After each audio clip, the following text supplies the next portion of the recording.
Namaste to all. Today in this lecture I'll tell you about formula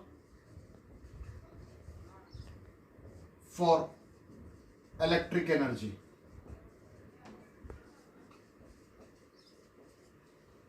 We have done the formula that power is equal to work done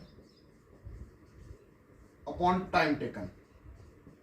Time taken. As per law of conservation of energy, as per law of conservation of energy, it says that work done, that is work done, is equal to energy consumed. So here in this chapter we are talking about the electricity. So this energy is consumed in the form of electricity.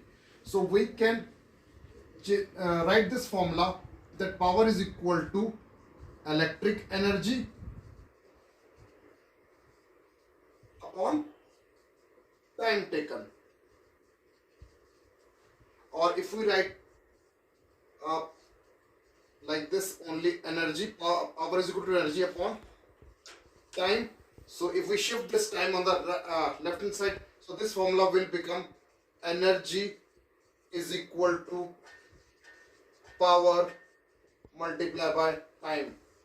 It means whatever the energy is utilized by an electric device, that is equal to the power of a device multiply the time for which the time duration for which the electric device is worked.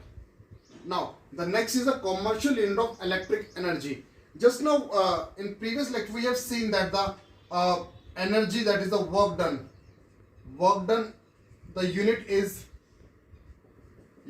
is joule, but joule is a very small unit. When we talk about the commercial unit, we take it as a kilowatt hour. This is kilowatt hour. This is the this is the commercial unit of energy, that is electric energy, that is kilowatt hour. Now what kilowatt, that is kilowatt is basically a bigger unit of the power, that is 1 kilowatt is equal to 1000 watt, as a kilo means 1000, and you know that 1 hour is equal to 60 multiplied by 60 second. So now what is 1 kilowatt hour? 1 kilowatt hour is the energy consumed,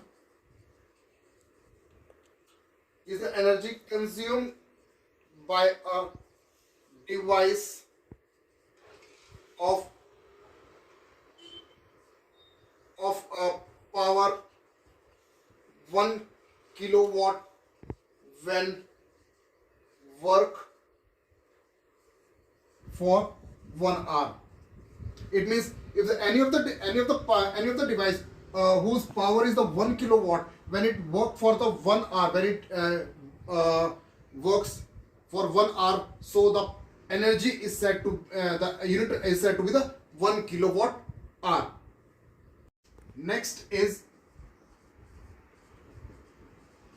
relation between kilowatt hour and joule. First of all, we'll take the formula power is equal to work done upon time. So in unit term, this is 1 watt is equal to 1 joule upon 1 second. From this we can write that 1 joule is equal to 1 watt multiplied by 1 second, or is equal to 1 watt second. Fine. Or you may we may write it as a 1 WS, that is 1 watt second. Now if we talk about kilowatt hour, that is 1 kilowatt hour. 1 kilowatt hour means 1 kilowatt multiplied by 1 hour. Fine. Now what is kilo? 1 kilowatt we convert in the 1000 watt, and time we convert in a second. So basically that will come out to be 60 multiplied by 60 second, or that will to be comes out to be 3600 second. When we multiply, this will come out to be 36 multiplied by 3 and 2 5 zeros, itna watt second. So in standard form we write as a 3.6 into 10 raised power 6, 5 zeros and 1 decimal will shift this one side, itna watt second. We know that 1 joule is equal to 1 watt second, or 1 watt second is equal to 1 joule. So we may write it as a 3.6 into 10 raised power 6 joule. So that means 1 kilowatt hour is equal to 3.6 into 10 raised power 6 joule. This relationship sometimes they ask direct in exam. Now, one of the problem for calculating the electric energy, calculate the energy transferred by a 5 ampere. This capital A is the unit ampere of current. 5 ampere current flowing through a resistor of 2 ohm for 30 minutes. First of all, we have to find the energy. So, what is the formula for energy? Just now I told energy is equal to that power multiplied by time. One more thing, whenever we talk about electric energy, this power should be in kilowatt and time should be in hour. That is just now told that about the commercial unit of electricity. So let's see what's given. First of all, it's given that I, that is current, is equal to 5 ampere. Then it's given that the resistance R is equal to 2 ohm and time is given as a small t, that is time is given as a 30 minutes. It's a 30 minute is equal to 30 by 60 hour is equal to half an hour. Fine. Now, first of all, we have to calculate the power, that is P. We have three formulas. One is P is equal to V multiplied by I. Then second is P is equal to I square R. Then P is equal to, it's V square over R. Now, what given is I and R. So we'll apply this one formula. So power is equal to I square R. Now let's substitute the value of I, that is 5 multiplied by 5, and R is 2. 5 5 is 25. 25 multiplied by 2 is 50. That comes out to be 50 watt. Power is watt. Now convert this power in kilowatt. So this is 50 by 1000. We divide by 1000. So this will become itna kilowatt. 1 cancel with 0. So this will become 0.05 kilowatt. Now we have to calculate the energy. That is, energy is equal to, that is power multiplied by time. So what is power? That is 0.05. And what is time? That is half. Half means you may write as a half is 0.5. So that will be 0.5. When we multiply, answer will become as a 5 5 is 25. That is 0.025. Itna kilowatt hour. This is energy E. That is the energy which we have to find. 0.025 itna kilowatt hour. Next topic is how to calculate the cost of energy consumed. Cost of energy consumed, that is the electric energy which we consume. Now for that one, whatever is the cost, the formula is cost is equal to rate multiplied by energy consumed. This energy is, again, whenever now I will talk about energy, that is the electric energy. So this energy, we have a device that we call as a kilowatt hour meter, or simple we call the electric meter, that is in the main cabinet of our house. So from there we count the number of units. So please remember, 1 unit is equal to 1 kilowatt hour. suppose the device has run for the 5 units, it means 5 kilowatt hour of the energy is released, is utilized. Now I'll tell you this by using one example. Now the example is a 2 kilowatt heater, a 200 watt TV, and 3 lamps of 100 watt each are switched on from 6 pm to 10 pm.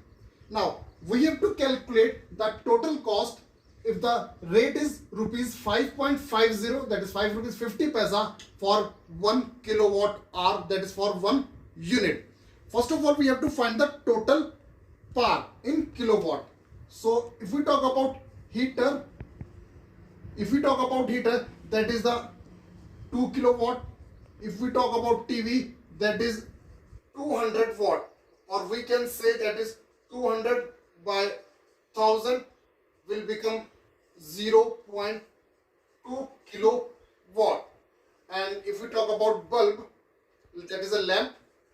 For lamp, that one lamp is of the 300 watt, so that will be again divided with 1000, we get 0.3 kilowatt. These are the 100 watt each, so there are 3 lamps. Fine. So 3 lamp, that is a 300 watt. That is 3 multiplied by 100. 300. So that's the power will be 0.3 kilowatt. So now let us find the total power.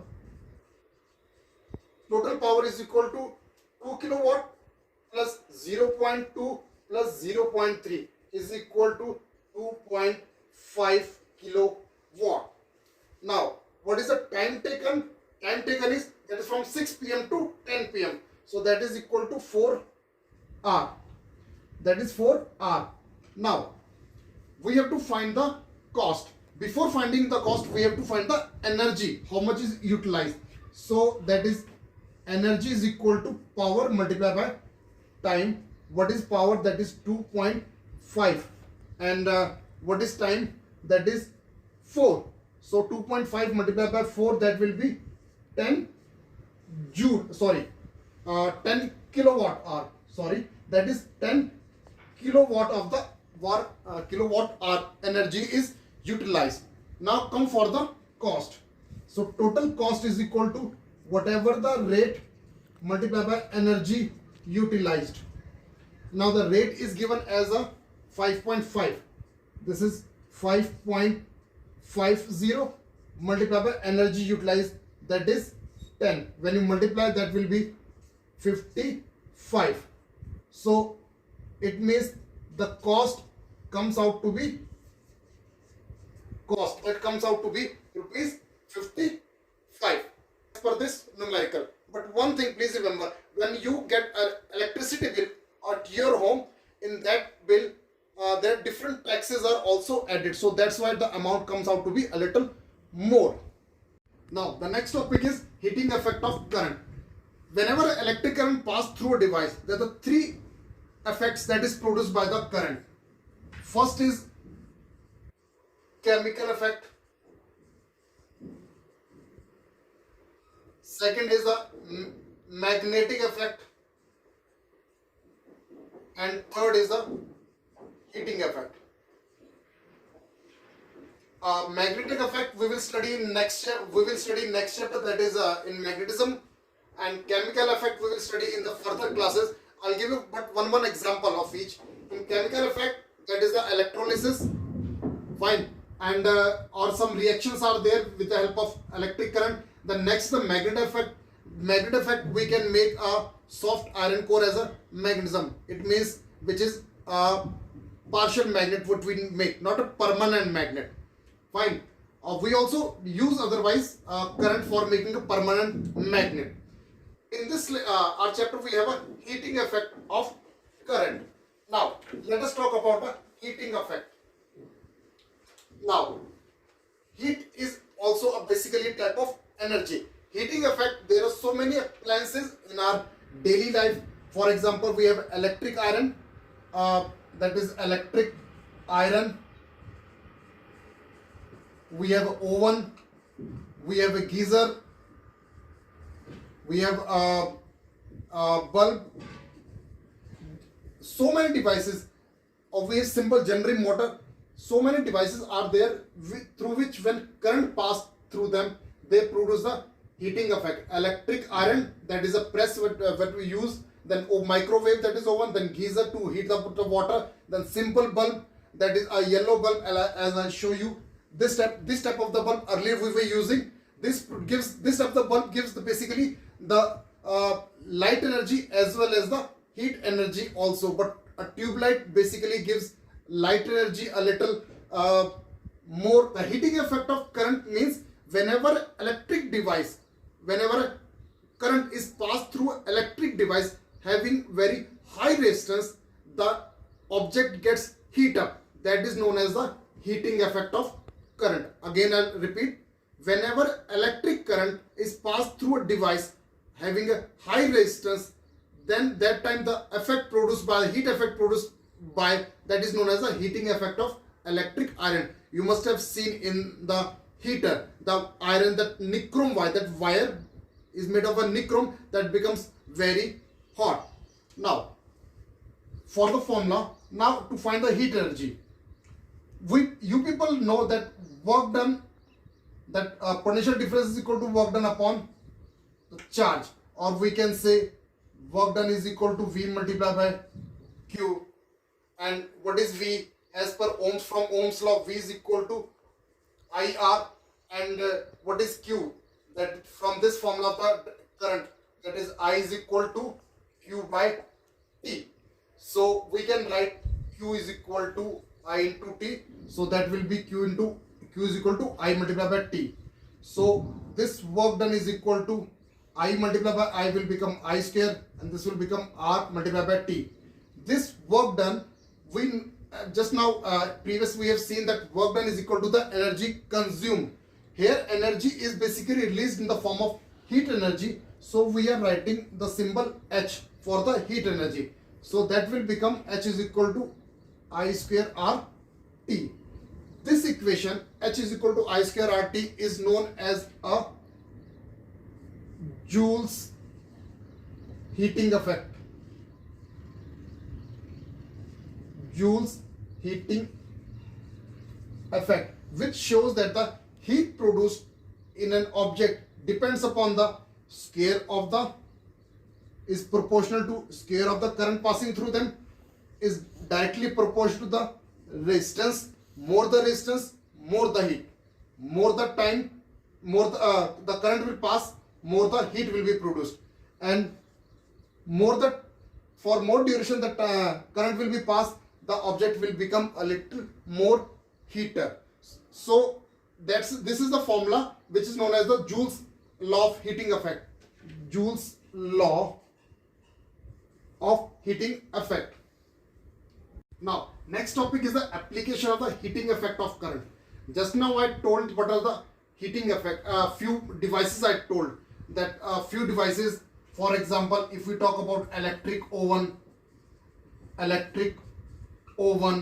and then bulb, then geyser, they all basically, whenever the electric current pass through them, they all becomes very hot. Also, that is a electric heater. So their wire will become hot, and as a result, we are able to use it. Electric oven for cooking purpose, bulb for simply glowing so that we can read, and geyser to heat the water, heater for any of the work we can use. Now, next is that they are all the heating, that is the application of the heating effect that where we can use. If we talk about the bulb, we basically in all bulb and geyser, and we use those material which has a very high resistance. If I talk about electric heater, in electric heater we use nichrome wire. Nichrome wire has a very high resistance, so that it becomes very hot when current is passed through that one. Simply in bulb, that is the basically this is the shape of a bulb, and then these are the two wires, and between these are one of the filament. This filament is basically made up of the tungsten. I'll write it here, tungsten. Fine. So this tungsten, I'll show you the bulb also. This tungsten is having a very high, see, I can show you this bulb. I hope you can see. These are the two wires, and between these two wires there is a one filament. This is the filament that is known as this made of a tungsten. Tungsten has a very high melting point. Fine. So that's, and between this bulb we have a gas like which is very low reactive, that is argon or nitrogen, or a combination of the argon and nitrogen. If we would have put oxygen inside this closed bulb, if we would have put that is oxygen, the filament would have burned. So that's why we use argon or nitrogen gas. Also, next application is that we use this. We have an electric fuse. We have an electric fuse. Right now I don't have any of the fuse, but it's you must have seen nowadays basically we use MCB. Otherwise, fuses like this. You those who have a computer at your home, if you have you must be having a UPS. Inside the below at the back of that we have a small knob where it's written fuse. If you open that one, you will get a small fuse like this. Now this is a wire. This wire will again act. This is of the having low melting point. Similarly, the big fuse which we have before our kilowatt hour meter, that is our electric meter, we use the fuse 2-3 fuses. Reason being of fuse is there that fuse is basically a wire. That wire has a property of low melting point. Low melting point. And just now I have shown you H is equal to I square RT. If current will be more, if more current will be passed, so heat energy produced will be more. So because of the defect or in power supply, or sometimes because of the wind, when two wire get mixed, a very high voltage pass through that one, so that heat up, more current will pass, so that will heat up the fuse, and as a result this fuse wire get breaks. If it get breaks, it means all electricity supply will be off, which saves our all electric devices.